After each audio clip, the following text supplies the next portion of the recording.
Thank you, everybody, for coming to the Aaron Torres Podcast YouTube page. I do have one quick favor before we get to the video that you came here for, and that is very simply this. You see that little red subscribe button below this video? Go ahead, smash that subscribe button. It really does help me. It really does help this channel grow and my audience grow. So go ahead and hit that red subscribe button. And now, here is the video that you came here for. But I do want to talk Jim Harbaugh, and it's been a few weeks, and it's kind of crazy because I never intended when college football started that I would talk Michigan this much. But it's been a wild roller coaster season for Jim Harbaugh. He comes in, we know he's not the guy, but he's still probably the second or third best coach in the Big Ten, and Michigan's still winning 9-10 games every year. And you kind of wonder, is this going to go on in perpetuity forever? He's not going to beat Ohio State. What is the future of this whole deal? And then the program completely crashes and burns this year. 2-4 right now. Double or triple overtime win against Rutgers. I lost track after the first overtime when you're playing Rutgers. They lose to Penn State last week, which was winless. And then, obviously, this week they didn't even play because of COVID within the program. And so I wasn't planning on talking about Jim Harbaugh, but then a funny thing happened. We've been talking about his future for 3, 4, 5 weeks now. And all of a sudden, on Saturday and Sunday, two very different reports came out about Jim Harbaugh. The first one, believe it or not, actually came from a good friend of mine, Rob Parker, Fox Sports Radio. For people who don't know, Rob worked in Detroit forever. He worked there for 20, 25 years. He knows the scene well in Michigan, and he's not the kind of guy – he's a good friend of mine. I'm going to have him on the show at some point. But he's not the kind of guy that would just report something if he didn't have really good sources, right? He's not Adam Schefter. He's not in the news-breaking business. So if he puts something out, I tend to believe that he knows what the heck he's talking about, especially because it's Michigan where he worked for 25 years. And what he said is that Michigan is working on an extension for Jim Harbaugh beyond the season. Not only is he not going to get fired, his contract is going to get extended. Very interesting. Runs counter to a lot of what has happened, but also runs kind of parallel to what a lot of the Michigan insider recruiting boards and message boards are reporting. Is that the recruits aren't hearing anything different, that he's expected to be back going forward. Then Sunday happens. And what happens on Sunday? Pro Football Talk says that Jim Harbaugh is weighing his NFL options. And those are two very drastically different, reports on one guy. And so what I figured I'd do is I'll break down both. I'll explain why, because I think this is a fascinating story. I think there are so many layers. It's one of the more fascinating stories I can remember in college football in a long time. And I'll end it by basically saying that I don't think anybody has an answer to this whole situation right now, including Jim Harbaugh. But I want to give you an update. And like I said, I do have some pretty good plugins at Michigan. And I kind of have a feel for what I think is going on. But I don't think anybody, even the AD or Jim Harbaugh, knows who's going to be the head coach at Michigan 3 weeks from now. So let's start with why would you give Jim Harbaugh an extension, right? Program's trending in the wrong direction. He's not the guy. He's not going to beat Ohio State. How do you give him an extension? Well, the answer is both very simple and very complicated. And the reason it's very simple is that he is actually currently working under the shortest contract in college football. And I think I explained this a few weeks ago, but if I didn't, let me get into it here, and let me say this. Harbaugh went into last offseason, so winter of 2020, on a 2-year contract that ended at the end of the 2021 season, okay? And he went to Michigan. They were ready to negotiate an extension. The plan was still, obviously, to have him there long term. Then the pandemic happens, and I'll say this. You can criticize Jim Harbaugh for a lot of things, but Jim Harbaugh, to his credit, went to Michigan and said, guys, look, I can't sign an extension in the middle of a pandemic. We have people losing their jobs. The economy's crashing. It's a crazy time. Let's shelve this. Let's put it off.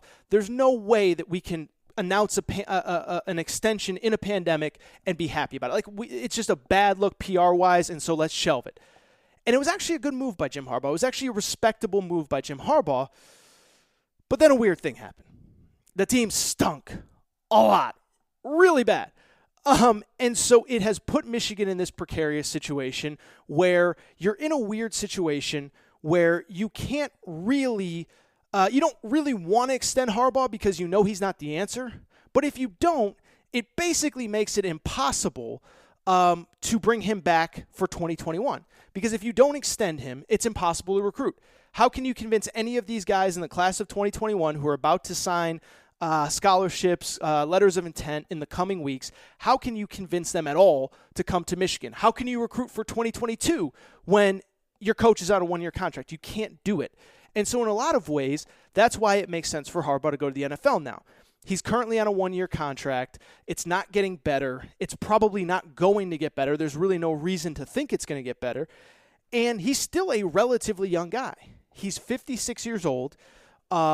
He is a guy that has a lot of years left if he wants to coach. And I think there are NFL teams that are still really interested in him. Never forget, this guy was a play away from winning the Super Bowl. Like, you criticize him for whatever. He almost won a Super Bowl. And that does carry weight in the NFL. I think it carries weight in this offseason where there's going to be a lot of jobs opening up. Texans, which I just talked about a minute ago, Lions, I think the Bears is going to open up. I think the Chargers is going to open up. The Jets is going to open up. That's a lot of jobs and a lot of opportunities, and somebody's going to take a chance on Jim Harbaugh. I also think there's other reasons why Jim Harbaugh would consider the NFL. One, his school doesn't really want him back, so it doesn't make sense to come back. You can't come back on a one-year contract. People are interested. I think there's a political stuff involved too. Never forget, I talked about it on this show. Him and his school president very publicly beefed in the middle of all that pandemic stuff. Their president, Mark Schlissel, is a infectious disease expert by nature. He was one of the most outspoken people about not playing. Jim Harbaugh was one of the most outspoken people about playing. And they rubbed each other the wrong way. And so maybe he doesn't want to work for this guy anymore. Maybe he doesn't want to work at a school in the Big Ten that cowered in the face of this pandemic and tried to cancel a season on him. Maybe he's coming back and thinking like, dude, do I really want to come back for another year? Who knows what's going to happen next where they decide that they want to cancel a season or they want to cancel games? Or, oh, by the way, how about going into this weekend with Ohio State if he feels like he has enough guys to play and the school says no or the Big Ten says no? Those are real things. Those are real issues. I will tell you, I had a conversation with somebody that I really, really, really trust that told me that Ryan Day, back in August, when he didn't think Ohio State was going to play, was having those thoughts as well. Ryan Day at the time was thinking, I want to be at Ohio State for the next 20 years. I want to be the Saban of the Big Ten.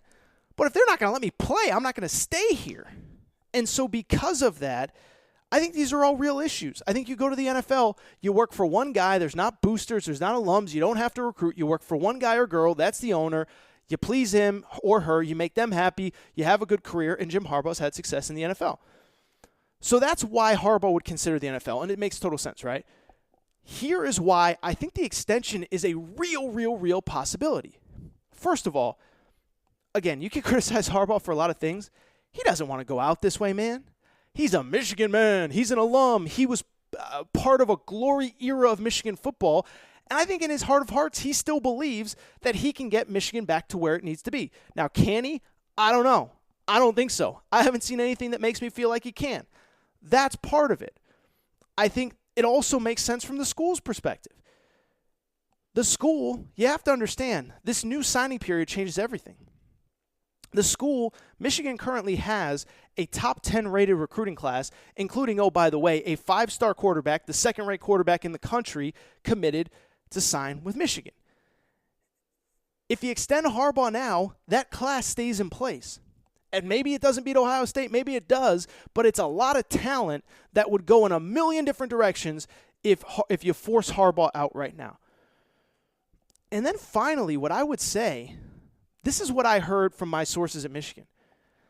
I think they have put out feelers as to who could potentially come in and replace Harbaugh, and I don't think they're crazy about the idea of who they could potentially get to replace Jim Harbaugh. And you have to remember, Michigan is a school, a few different things. One, they went through this once. When Lloyd Carr, their coach many years ago, Coach Tom Brady, when he retired, they thought they were going to get Les Miles. Les Miles was trying to coach for a national championship. They get left at the altar by Les Miles. They get turned down by Greg Schiano. They end up with Rich Rod. It's a disaster. They fire him after 3 years. They don't want to go through that again. They don't want to go into a coaching search having no idea who they could potentially get. And I don't know who they would get. The way that I said a minute ago that South Carolina has some legitimately good candidates, I don't know that Michigan has the same. When I look at Michigan, obviously, look, the big name out there right now is Urban Meyer. That's definitely not happening. Coach at Ohio State. Luke Fickell is not happening. Luke Fickell is Ohio State through and through. He's not going to Michigan. Matt Campbell at Iowa State, who's been awesome, I don't think he's realistic for Michigan. He's a guy that's built it up at Iowa State. He's got them competing for a Big Ten title. And I think if he was going to go anywhere else, the reports are now that the NFL is kind of snooping around on Matt Campbell. I think it was either Ian Rappaport or Adam Schefter, one of those guys said, like, the NFL is going to have interest in this guy. And so if you're Matt Campbell, do you want to go to the Big Ten right now, this second, when Ohio State is rolling, and it's just a really tough situation. On top of that, it's a tough job for anybody who takes over. One, you got a juggernaut right in your division every single year. Two, we all know Michigan is not a great state to recruit in. Jim Harbaugh, all things considered, is doing about as well as he can. And the other thing that I would say, and I've said it on this podcast before, and it makes Michigan fans mad, but it's the truth, I don't think on the national scale it's as good of a job as Michigan fans think. I bring up this stat all the time, and it blows people's minds. Blows people's minds. Michigan, we think of as this incredibly historic program, and it really is. To its credit, it is. They've had one national championship, which they split with Nebraska, by the way, in 1997. Since 1948, one split national championship. Alabama has like 8 over that stretch. Miami has 5. LSU has 2 in the last 15 years. Texas has 1. Georgia had 1 with Herschel Walker. Michigan has a half-split national championship since 1948. And so I think when a lot of these coaches look at that job, they're like, yeah, it's really good. But is it Ohio State good? Is it Texas good? Is it USC good? And if I'm good enough to get Michigan, I'm probably good enough to get one of those jobs, and I'll just wait till that job's open. If Matt Campbell's going to leave leave Iowa State, why wouldn't he just leave and go to Texas or wait to see if USC opens up? And I don't even know that he's a good fit at USC. But the point is Michigan really the best that he can do? I don't know. But what I am telling you very simply is that I believe that it is a very precarious situation. It's an evolving situation. And really quick to wrap up on the Harbaugh stuff. One, don't think of an extension like a lifetime contract, right? I think that's an important part, first of all, is that, when we talk about extension, it could be largely to just kind of keep this recruiting class intact. The things that I'm hearing is if it is an extension, it'd be incentive-based, where to make good money, to make the money you're making now, you got to beat Ohio State, you got to go to the Big Ten title game, you got to go to the playoffs, stuff like that. And it could be a 2 or 3 year extension just to kind of keep this recruiting class in place. So that's one. Two, what I would kind of wrap by saying is I still think it's a fluid situation. I think part of it comes down to, do they play Ohio State this weekend? If they lose to Ohio State 60-0, it makes it hard to extend Harbaugh. It makes it hard to bring him back. It makes it hard to justify to your fans. On the flip side, if they don't play at all because the school gets involved and says, we're not letting you on the field, that might piss off Harbaugh. He might say, I'm done with this political nonsense. So it's a fluid situation. It's a fascinating situation. The one thing I'll say about it is this. I try to come on this show. I try to give you answers. I try to tell you how it's going to be. This is one where I don't even think Michigan, like I said, knows who's going to be their head coach 2 weeks from now. I don't think Harbaugh knows definitively where he's going to be. If I had to handicap it, I would think that Harbaugh is going to come back in a short contract. But again, I don't know that in this case anything would surprise me as far as Harbaugh.